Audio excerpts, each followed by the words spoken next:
3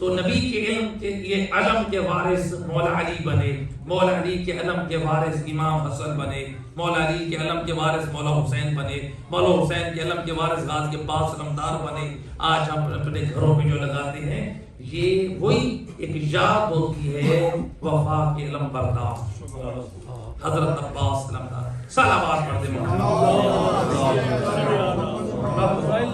لہذا یہ جو ہے نبی کی اولیاء نبی کی طرف سے ملا ہوا ہے، یہ تحفہ ہے۔ صلوات پڑھتے ہیں۔ عباس علمدار ماشاءاللہ ان کی یہ شان و شوکت دیکھیں، کون حضرت عباس علمدار ہیں جو ملتا ہے کہ جب مدینے میں حضرت عباس علمدار چلتے تھے نا، اور حضرت علی اکبر، کون؟ حضرت علی اکبر، یہ جو 11 شعبان ابھی آئے گی نا ہفتے والے دن، اس دن جشن ہے حضرت علی اکبر کا، امام حسین کے فرزند۔ 11 شعبان کو ان کی ولادت ہے۔ یہ جو 7 شعبان گزری ہے پرسوں، اس دن حضرت قاسم کی ولادت تھی۔ اب یہ دیکھیں یہ کتنے آل محمد کے گھرانے کے یہ پھول ہیں، یہ کلیاں کھلی ہیں اس شعبان میں، اور 15 شعبان میں امام مہدی علیہ السلام کی ولادت باسعادت ہوئی۔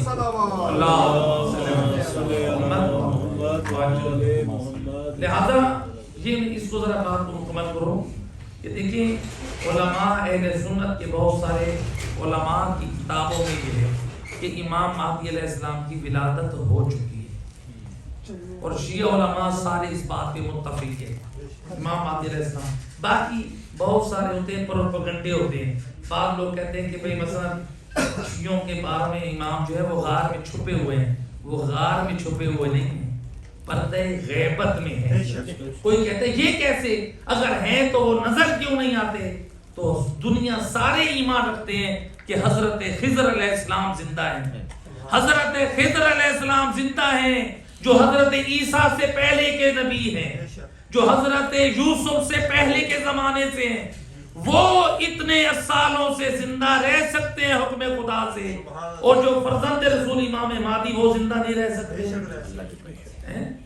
جو اولاد رسول ہے۔ بعض لوگ اعتراض کرتے ہیں، میں کہتا ہوں ان کو بھی نہیں مانتے، شیطان لمبی زندگی پا سکتا ہے، نبی کا نواسا امام مہدی لمبی زندگی نہیں پا سکتا۔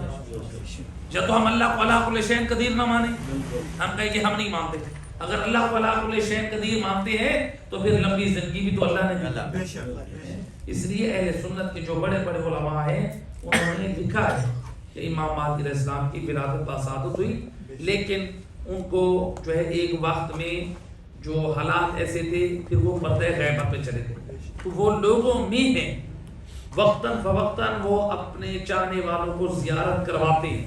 ہمارے ہاں کتابیں موجود ہیں، امام مہدی علیہ السلام کی ملاقات کی کتابیں تالیف ہو چکی ہیں، ایران عراق میں مختلف جگہوں پہ جہاں پر امام مہدی علیہ السلام کی زیارت ہوئی وہ زیارت گاہیں موجود ہے۔ تو لہٰذا یہاں پہ بھی ہمارے پاکستان انڈیا میں کتنے لوگوں کو امام مہدی علیہ السلام کی زیارت حاصل ہوئی ہے، کوئی سچے دل سے بنا بیٹھ کے پکارے، آواز دے کہ اے اگر آپ پردہ غیبت میں جو مولانا صاحب بتا کے گئے ہیں یہ بات حق ہے تو مجھے اس شرط زیارت کیجیے تاکہ میں حق کی راہ پہ چلوں، یقیناً غیب سے آپ کی مدد ہو۔ لہٰذا یہ 15 شعبان کو امام مہدی علیہ السلام کی ولادت ہے جو ہم جو ہے یہ جشن ہوتی ہے۔ تو بہرحال یہ مناسبتوں کا مہینہ ہے۔ تو حضرت عباس علمدار کا ذکر ہو رہا تھا کہ حضرت عباس علمدار کی ولادت 4 شعبان کو ہوئی اور حضرت علی اکبر کی 11 شعبان کو ہوئی۔ تو تاریخ میں ملتا ہے کہ جب مدینے میں یہ دونوں شہزادے مسجد نبوی سے باہر نکلتے تھے نا، ہاتھوں میں ہاتھ لے کر مسجد نبوی سے یہ گھر کی طرف جاتے، بازار میں جو لوگ ریڑھیوں پہ ترازو لے کے کھڑے ہوتے تھے وہ اپنا سودا سلف رکھتے تھے، جو دکانوں کے اندر ہوتے تھے وہ باہر آ جاتے تھے، جو بازاروں میں چل رہے ہوتے تھے وہ رک جاتے تھے، جو خواتین اپنی چھتوں پہ ہوتے تھے پتہ چلتا وہ ایک مرتبہ ساری نظریں اس بازار میں اپنی جھک کر دیکھتی تھی اور ہر زبان پہ یہ جملہ ہوتا تھا، ہاذان کمران بنی ہاشم، یہ بنی ہاشم کے 2 چاند جا رہے ہیں۔ جس نے علی ابن ابی طالب کی زیارت کرنی ہے وہ ان کے فرزند عباس علمدار کے چہرے کو دیکھ لے، اور جس نے محمد مصطفیٰ کے چہرے کی زیارت کرنی ہے وہ شبیہ پیغمبر علی اکبر کے چہرے کی زیارت کرنی ہے۔ آواز بلند تر صلوات اللہ صلی علی محمد، کیونکہ حضرت علی اکبر علیہ السلام جو تھے وہ شبیہ پیغمبر تھے، خود کر ہم شکل پیغمبر۔ علماء اہل سنت شیعہ سب نے لکھا کہ جب امام حسین روز عاشور حضرت علی اکبر کو بھیج رہے تھے نا میدان میں، تو اس وقت یہ آپ نے فرمایا تھا اللہم اشہد علی ہؤلاء القوم، اے میرا اللہ گواہ رہنا اس قوم پر، لقد برز الیہم، میں اس جوان کو بھیج رہا ہوں، اشبہ الناس خلقا و خلقا و منطقا، میرا اللہ میں اس جوان کو بھیج رہا ہوں اس قوم کی طرف جو شکل و صورت میں تیرے نبی کی شبیہ ہے، جو اخلاق میں تیرے نبی کا وارث ہے، جو لب و لہجہ تیرے نبی کا رکھتا ہے۔ وَقُلْنَا إِذَا اشْتَقْنَا إِلَىٰ زِيَارَةِ نَبِيِّكَ فَنَظَرْنَا إِلَيْهِ، جب ہم تیرے نبی کی زیارت کے مشتاق ہوتے ہیں تو ہم علی اکبر کے چہرے کی زیارت کرتے ہیں۔ یہ ہے حضرت علی اکبر۔ تو لہٰذا یہ گھرانہ وہ پاکوں کا گھرانہ ہے۔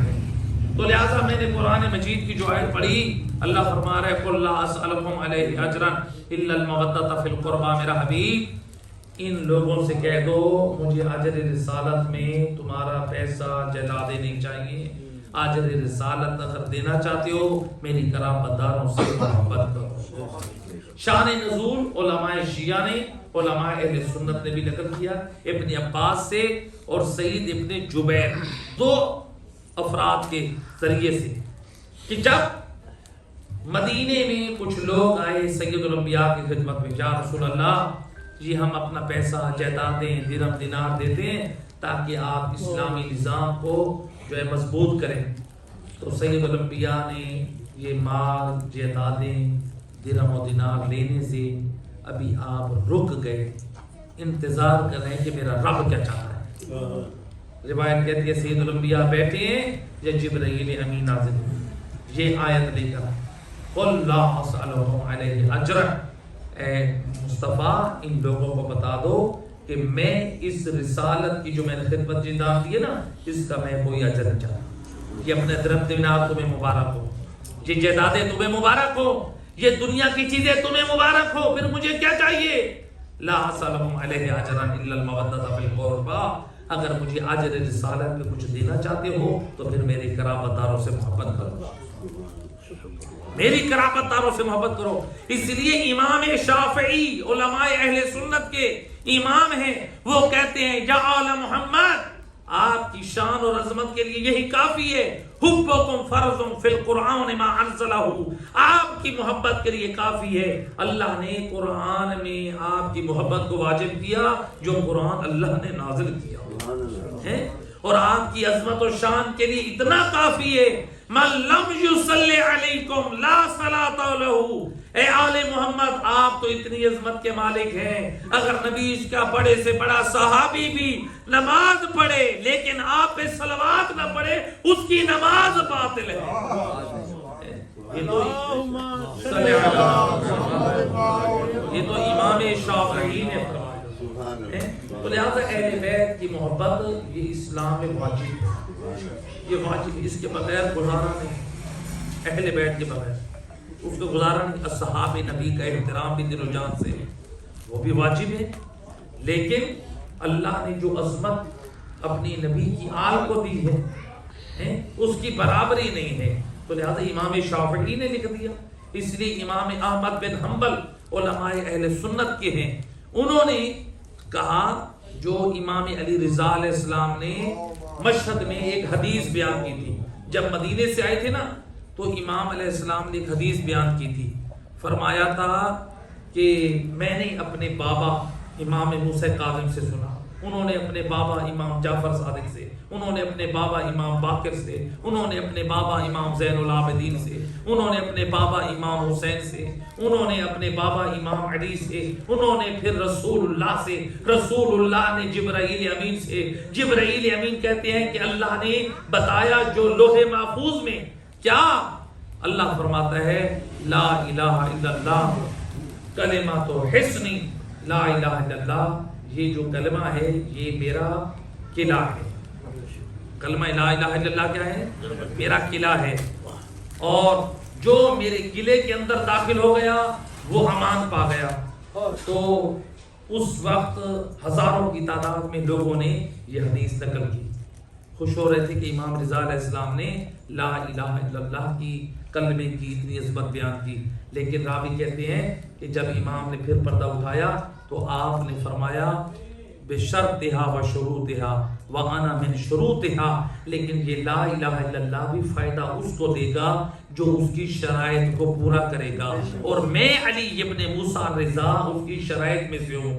یعنی جس کے دل میں نبی کی آل کی محبت ہوگی اس کو کلمہ لا الہ الا اللہ بھی فائدہ دے گا. اب یہ روایت امام احمد بن حنبل نے نقل کی، شیعہ علماء نے تو نقل کی. امام احمد بن حنبل نقل کرنے کے بعد کیا کہتے ہیں؟ کہتے ہیں کہ امام رضا سے لے کر رسول اللہ تک اگر کسی پاگل کے اوپر دم کیا جائے تو ان پاک ناموں کی برکت یہ ہے کہ پاگل کو بھی شفا مل جائے گی. آواز بلند تر صلوات.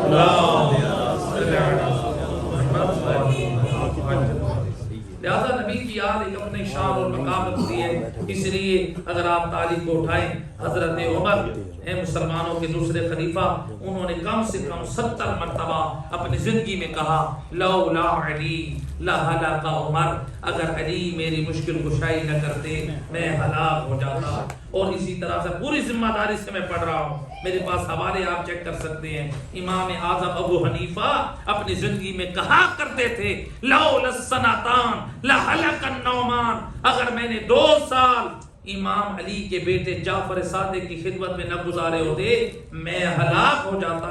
گویا ایک نبی کا صحابی ہے، ایک امام اعظم ہے، دونوں بتا رہے ہیں اگر علی اور اولاد علی نہ ہوتے ہم ہلاک ہو جاتے. تو گویا انہوں نے بھی اگر نجات تلاش کی ہے یا دروازے علی پہ کی ہے یا پھر اولاد علی پہ کی ہے. تو لہذا نعرہ تکبیر، اللہ اکبر، نعرہ رسالت، نعرہ حیدری. صلوات پڑھتے ہیں. ماشاءاللہ بہت بڑی سعادت حاصل کرنے جا رہے ہیں ملک صاحب. اللہ تعالیٰ ان کی توفیقات میں اضافہ فرمائے. اور ماشاءاللہ روایت ہے کہ دیکھیں ہم تو وہ ہیں کہ جو اللہ کے گھر جاتے ہیں پھر مدینے بھی آتے ہیں، اور آنا بھی چاہیے. بعض لوگ ہیں جو اللہ کے گھر جاتے ہیں پھر مدینہ نہیں آتے اور وہ کہتے ہیں یہ بدعت ہے، جبکہ سید الانبیاء فرماتے ہیں جو حج کرے اور میری زیارت کو نہ آئے وہ مجھ سے جفا کرتا ہے، وہ میرے ساتھ وفا نہیں کرتا. اور ہم یہی کہتے ہیں کتنا بد نصیب اور بدبخت ہے وہ انسان جس نبی کے صدقے اسے حج کی سعادت کی توفیق ملی، جس کی تعلیم کے صدقے حج کی اہمیت معلوم ہوئی. بندہ یہ کہے میں حج کروں گا میں نبی کی زیارت نہیں کروں گا. تو لہٰذا حج ہو یا عمرہ ہو تو لہٰذا اس میں انسان شکر الحمدللہ یہ عام مسلمان جاتے ہیں، لیکن بعض جو ہے لوگوں میں یہ ایک نظریہ یہ فکر پائی جاتی ہے، لیکن یہ تعلیم مصطفیٰ نہیں ہے. تو بعض لوگ کہتے ہیں کہ یہ قبروں کی زیارت ہو جاتی ہے. تو رسول اللہ ہے، اللہ نے بھی ماشاءاللہ عمرے پہ سارے جاتے ہیں، حج پہ بھی سارے جاتے ہیں، جاتے کہ نہیں جاتے؟ یہ جو حج اور عمرہ ہم کرتے ہیں ان لوگوں سے بندہ سوال ہے، آپ جہاں طواف کرتے ہیں تو ایک ہے مقامی اسماعیل ہے کہ نہیں؟ کون سی جگہ ہے وہ؟ ٹیلی ویژن پہ تو دیکھے نا وہ دیوار ہے جس کے اندر میزاب رحمت ہے، سونے کا پرنالہ، جہاں پر حدیث میں ہے جو اس جگہ کے اندر 2 رکعت نماز پڑھے حاجت کی نافلہ اور اللہ سے جو بھی جائز حاجت طلب کرے اس جگہ کی پڑھی ہوئی نماز اور دعا اللہ مستجاب کرتا ہے. وہ اتنا بعظمت مقام ہے. لیکن وہ جو جگہ ہے نا جہاں پر میزاب رحمت ہے، حجر اسماعیل کہتے ہیں، اس جگہ پہ بی بی ہاجرہ دفن ہے. اس جگہ پہ 70 انبیاء، بعد میں 70,000 انبیاء، یعنی اگر 70,000 نہ ہو تو کم سے کم 70 انبیاء تو ہے نا. اس جگہ پہ کتنے انبیاء ہیں؟ 70 انبیاء دفن ہیں. اور میں پوری ذمہ داری سے یہ بات کر رہا ہوں، علماء شیعہ ہوں، علماء اہل سنت ہوں، اہل سنت کے تمام جتنے بھی مذاہب ہیں، چاہے دیوبندی ہوں، اہل حدیث ہوں، بریلوی ہوں، سب کے نزدیک طواف کرتے وقت آپ حجر اسماعیل سے نہیں گزر سکتے، اس کے باہر سے گزر سکتے ہیں. تو گویا اللہ کی منشا کو دیکھیے، اللہ بھی کہتا ہے میرے گھر کا طواف کرنا ہے تو انبیاء کی قبروں کی زیارت کر کے طواف کر کے جانا ہے، ان کی قبروں پہ چڑھ کے توہین کر کے نہیں جانا. اللہ اپنے گھر کا طواف بھی کرا رہے تو ساتھ انبیاء کی قبروں کو بھی شامل ہے، تعظیم بتا رہا ہے. لہذا یہ انبیاء، ان کے اوپر کروڑوں سلام ہوں. اگر یہ انبیاء کی قربانیاں نہ ہوتی، انبیاء نہ آتے تو آج ہم بھی مسلمان ہوتے. سید الانبیاء نے بھی تو انبیاء کا تعارف تو ہمارے نبی نے کرایا، پھر نبی کی آل نے اپنی قربانیوں سے اسے بچایا. تو لہذا یہ اولیاء ہیں، ان کی قبور کی زیارت کرنی چاہیے اور یہ اسلام مستحب ہے. انبیاء کی قبروں پہ جائیں، اولیاء کی قبروں پہ جائیں، ان کے وہاں پر جا کر آپ واسطہ اللہ سبحانہ و تعالیٰ سے دعا کریں اور واسطہ ان اولیاء کا. ایک صلوات پڑھ دیں محمد. لہذا پروردگار سے دعا ہے کریم مہربان